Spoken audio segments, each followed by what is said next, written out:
Hey guys, thanks for joining me for another special sneak peek into the life of an English teacher in Madrid. I just tried doing this video about 10 minutes ago and my entire app crashed and I couldn't find a way to recover the video, let alone continue on with it. So if you happen to catch the beginning of that video, I apologize. I'm going to begin as if nothing had happened. So tonight I have a special topic to talk to you guys about, something I think you'll be pretty interested in, and that's what the actual workplace could look like for you as an English teacher in Madrid. So I'm going to be giving you a tour of my academy here. In case you missed it in an earlier video, I work for an academy called English for Future at their location in Alcorcón, which is about 30 to 40 minutes away by metro and bus combined. Pretty easy trip considering, and I'm really enjoying it. So without further ado, I'm going to start the tour. So here, just inside the door, we've got a bookshelf of some books in English that students can check out. They're color-coded by level, and down a little bit lower we have some games for the use of some of our teachers in some of the lower level classes. We offer classes everywhere from general English classes for younger students all the way up from business classes and exam prep, but I'll talk a little bit more about that later. A little peek into a B2 class going on right now. So a little bit further inside the door, we have the front desk, where our wonderful team, including Isabella here, do a lot of the organizing, and they make it so that we don't have to really think so hard about, where we need to be and when, and they deal with the parents and all that type of thing. So we're super thankful for all that effort. Over here we have our resource center, including our printers and some of the sign-in sheets for our one-to-one classes. And I'll talk a little bit more about those when I get upstairs to the classrooms. So this is something that I'm really excited about, and that was a really big selling point for me when considering jobs after I graduated, and that is the resource library. So these are all books that can be used in the English classes, and they're organized by level. So for those of you guys who don't know, the levels here in Madrid of English and also Spanish range from A1 through C2.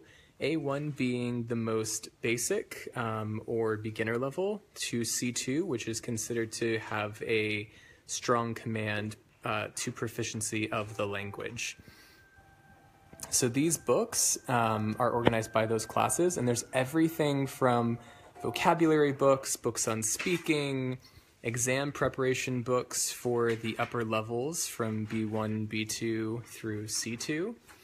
And there's entire books that are just dedicated to the exam practice or that are general English books. Some of them have practice tests, and some of them are actually divided by the lessons. So they'll have planned for you basically everything you need to do to cover the key components: the reading, the speaking, the writing, the pronunciation, everything that you could think of. So it's really nice. I sort of pick and choose from different books to plan my lessons. The CDs that go with the listenings are available down here, and there's also digital copies that we can access from our laptops. So a lot of the teachers who have been here for a while have laptops specifically given to them. And then there are more general ones that any teacher can access. We don't get to take these home, but they're extremely helpful resources for planning and for administering different types of practices in the classrooms. We've got all of our chargers down here, and then over here we have the boom boxes and other broadcasting equipment for our listenings. And over here, the different roll sheets. Mine's actually on top because I've just finished for the day. And they give us, sorry for the fumbling a little bit, there's entire grammar syllabuses, or syllabi, so that we know what we need to be covering and when. And then afterwards, for each lesson, we put down what we've done for the day. So there's vocabulary and speaking, use of English, grammar. This is from a little bit further into the semester, homework, and if they do need to do any of those things. So it's a pretty efficient system. So then I'm going to take you guys up the stairs. Here are the kids' books. And up here, this is the first building that we're in, and there's actually a second building where my regular classroom is that I'm not going to take you guys to. I'm going to turn this around while I talk and walk. Just because the building layouts are pretty similar, and sometimes we have to switch classrooms anyway, depending on the size of the class. So I'm taking you guys right now to a classroom that I typically work in on Fridays when I have my smaller preparation classes. But typically, we each have our own classrooms, and we're pretty much free to decorate them however we want. As I said, this one's a little bit more of a flexible classroom for smaller groups. But we've got some fun, adverbs of frequency, some charts, and, if you learn something every day if you pay attention. So some motivational stuff, some reminders. All the classrooms come with black or whiteboards. Typically they're bigger than this. We usually have like a wall dedicated to our whiteboards. And markers and stuff are provided. And some storage lockers so that you don't have to take everything home with you if you don't want to. This one is much more organized than mine is, so kudos. And also some file holders. You can organize them by class, exam, etc. So a little bit about the classes that we offer here. As I said earlier, we offer everything from general English classes for ages, I think our youngest are like the infantil, which is like the babies, like the little kids. And those classes are called the Superminds.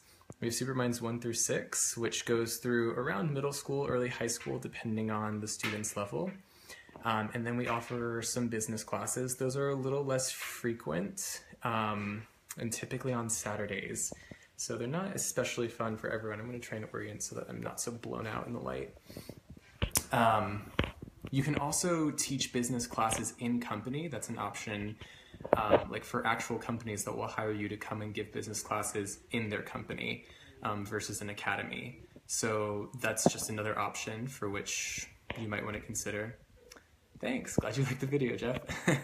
And the last thing that we offer, or one of the major sort of draws of this academy, is exam preparation classes.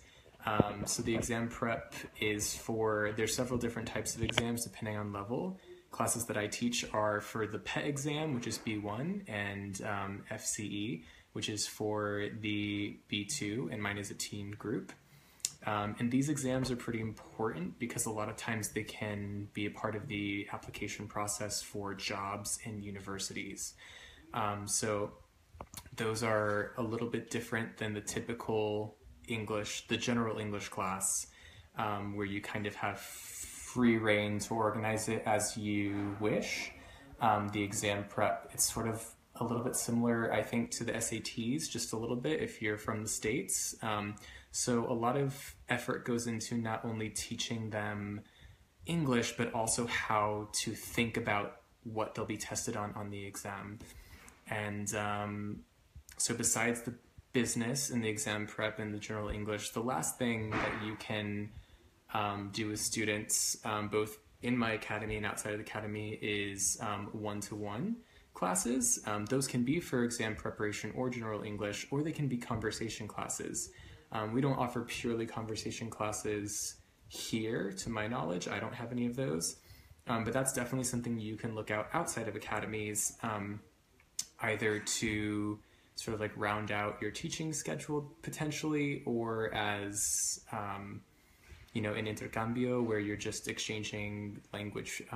You speak in English and they speak in Spanish, or I'm sorry, you speak in Spanish, they speak in English if you're looking to, improve your language. And that's, of course, outside of actual teaching.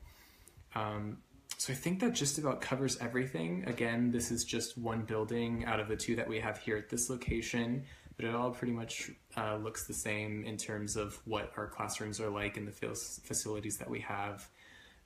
If you guys have any questions about what life is kind of like in my actual academy and what teaching these different classes is like, feel free to comment below and I'll happily answer any inquiries.